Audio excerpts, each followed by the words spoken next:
আমরা আশা করি নারায়ণগঞ্জ আর কখনো সন্ত্রাসী, চাঁদাবাজ, গডফাদার, মাদক ব্যবসায়ীদের অভয়ারণ্য হবে না।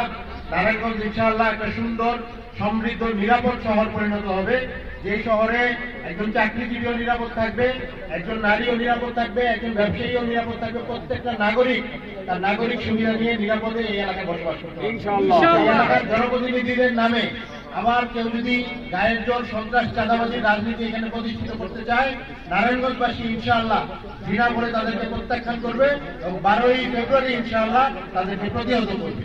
আমরা সবাই ইনশাআল্লাহ সুষ্ঠু, নিরাপদ, পজিটিভ নারায়ণগঞ্জ করতে একসাথে থাকবো ইনশাআল্লাহ। আপনারা জানেন বাংলাদেশ জামাত ইসলামী, জাতীয় নাগরিক পার্টি, এনসিপি, খেলাফত মজলিস সহ 11 দলীয় জোট গঠন হয়েছে।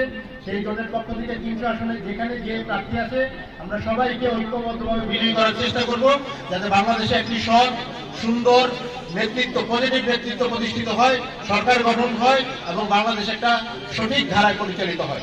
এই আশাবাদ ব্যক্ত করে আপনাদের কাছে দোয়া চেয়ে, শাপলা গলির প্রতীকে ভোট চেয়ে আমি আমার কথা শেষ করছি। আসসালামু আলাইকুম ওয়া রাহমাতুল্লাহ।